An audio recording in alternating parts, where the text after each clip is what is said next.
सोचिए, अगर आपके पास में ऐसी अदृश्य ताकत हो जो दुनिया भर की बड़ी बड़ी कंपनियों के काम को आसान बना दे, जो उनके दिमाग की उलझनों को सुलझा दें और बदले में हर दिन करोड़ों रुपए आपके खाते में आते रहें। सुनने में यह किसी कहानी जैसा लगता है, लेकिन यही हकीकत है और इसी हकीकत का नाम है विप्रो। अब आप सोच रहे होंगे कि आखिर विप्रो है क्या और ये इतना पैसे कैसे कमाता है। तो चलिए मैं आपको ऐसी कहानी में ले चलता हूँ जो सिर्फ एक कंपनी नहीं बल्कि एक सोच, बदलाव और समझदारी की पूरी यात्रा है। बहुत साल पहले जब हमारे देश में आज जैसी आधुनिक तकनीक नहीं थी, तब एक छोटी सी कंपनी थी जो खाने के तेल और साबुन जैसे रोजमर्रा के सामान बनाती थी। उस समय किसी ने सोचा भी नहीं था कि यही सारा से दिखने वाली कंपनी एक दिन दुनिया में सबसे बड़ी तकनीकी कंपनियों में गिनी जाएगी।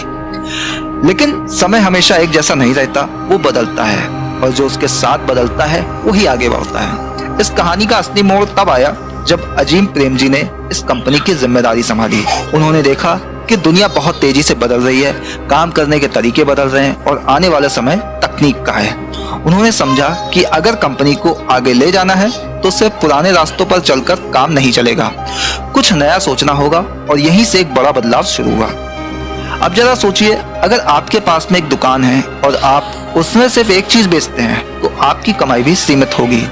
लेकिन अगर आप उसी दुकान में धीरे धीरे नई चीजें जोड़ते जाएं तो कमाई बढ़ने लगती है। ठीक ऐसा ही बदलाव विप्रो ने भी किया। उसने अपने पारंपरिक काम से आगे बढ़कर तकनीकी दुनिया में कदम रखा और यहीं से इनकी असली कहानी शुरू हुई। धीरे धीरे ये कंपनी तकनीकी सेवाएं देने लगी। अब तकनीकी सेवाएं सुनने में थोड़ी भारी लग सकती हैं, लेकिन इसे बहुत आसान तरीके से समझिए। मान लीजिए आपके पास में एक बड़ा बैंक है जिसमें लाखों ग्राहक हैं। उन सभी का हिसाब रखना, उनके पैसे का लेन देन संभालना और उनकी जानकारी सुरक्षित रखना बहुत बड़ा काम है। अब बैंक खुद ये सब काम अकेले नहीं कर सकता है, इसलिए वो ये काम विप्रो जैसी कंपनी को दे देता है। विप्रो उस बैंक के लिए ऐसे सिस्टम और तकनीक तैयार करता है जिससे पूरा काम आसान, तेज और सुरक्षित हो जाता है और इसके बदले बैंक उसे पैसा देता है। ये काम एक बार नहीं होता है बल्कि सालों तक चलता रहता है, इसलिए कमाई लगातार होती रहती है। इसे और आसान भाषा में समझिए, जैसे आप अपने घर की सफाई या मरम्मत के लिए किसी को हर महीने रखते हैं। वो आता है, काम करता है और आप उसे हर महीने पैसे देते हैं। ठीक उसी तरह बड़ी कंपनियां भी अपने तकनीकी कामों के लिए विप्रो को लगातार भुगतान करती हैं। इसके बाद आता है एक और तरीका जिससे ये कंपनी पैसे कमाती है और वो है परामर्श सेवाएं। परामर्श का मतलब होता है सलाह देना। कई बार बड़ी कंपनियों को यह समझ में नहीं आता है कि आगे कैसे बढ़ना है, कौन सी तकनीक अपनानी है या अपने काम को कैसे बेहतर करना है।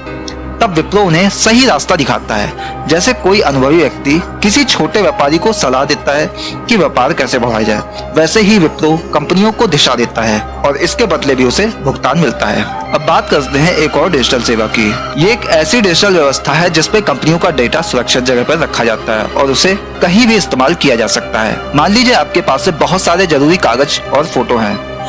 अगर आप उन्हें घर में रखते हैं तो खोने का डर रहता है, लेकिन अगर आप उन्हें किसी सुरक्षित डिजिटल जगह पर रख दें तो आप उन्हें कभी भी कहीं से भी देख सकते हैं। यही काम विप्रो कंपनियों के लिए करता है। इसके अलावा एक और बहुत बड़ा क्षेत्र है डिजिटल बदलाव। आज की दुनिया तेजी से डिजिटल हो रही है। पहले जहां सब काम कागजों पर होता था, अब वही काम कंप्यूटर और मोबाइल पर हो रहा है। कई पुरानी कंपनियों को ये बदलाव समझ नहीं आता है, तब विप्रो उनकी पूरी व्यवस्था को आधुनिक तकनीक में बदलने में मदद करता है। ये बिल्कुल ऐसे है जैसे किसी पुरानी दुकान को पूरी तरह से आधुनिक और डिजिटल बना दिया जाए ताकि काम को तेज और आसान बनाया जा सके। अब अगर हम देखें कि विप्रो किन किन क्षेत्रों में काम करता है, तो ये लगभग हर बड़े क्षेत्र में मौजूद है। बैंकिंग क्षेत्र में ये वित्तीय संस्थाओं को तकनीकी सहायता देता है। स्वास्थ्य क्षेत्र में अस्पतालों को मरीज का डेटा संभालने में मदद करता है। खुदरा क्षेत्र में दुकानों को ग्राहक की पसंद समझाने में सहायता देता है और ऊर्जा जैसे क्षेत्रों में ये कंपनियों के काम को आसान बनाता है। अब इसकी कमाई की संरचना को समझिए तो ये बिल्कुल एक किसान की तरह है जिसके पास में कई खेत हैं। हर खेत से अलग अलग फसल आती है, कुछ ज्यादा देती है, कुछ कम, लेकिन मिला जुला कर कुल कमाई अच्छी हो जाती है। इसी तरह विप्रो की कमाई भी अलग अलग सेवाओं से आती है, कुछ लंबी अवधि के अनुबंध से, कुछ परियोजनाओं से और कुछ सलाह देने से।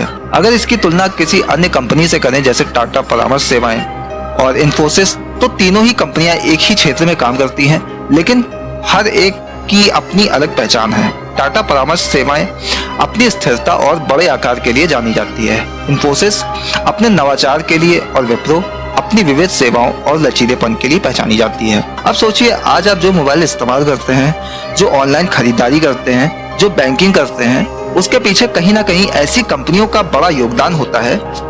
ये कंपनियां सामने नहीं दिखती हैं, लेकिन पूरी दुनिया का डिजिटल ढांचा इन्हीं पर टिका होता है। भविष्य की बात करें तो इसमें अवसर बहुत बड़े बड़े हैं और चुनौतियां भी कम नहीं है। जैसे जैसे दुनिया और ज्यादा डिजिटल होती जा रही है, वैसे वैसे इन कंपनियों की मांग बढ़ रही है। नई तकनीकें आ रही हैं, आर्टिफिशियल सिस्टम बढ़ रहे हैं और डेटा का इस्तेमाल तेजी से हो रहा है, जिससे विकास के नए रास्ते खुल रहे हैं। लेकिन दूसरी तरफ कंपटीशन भी बढ़ रहा है और हर कंपनी को लगातार खुद को बेहतर बनाना पड़ता है। इस पूरी कहानी से सबसे बड़ी सीख यही मिलती है कि बदलाव से डरना नहीं चाहिए, बल्कि उसे अपनाना चाहिए। एक साधारण सी शुरुआत करने वाली कंपनी अगर समय के साथ खुद को बदल सकती है, तो कोई भी व्यक्ति या संगठन आगे बढ़ सकता है।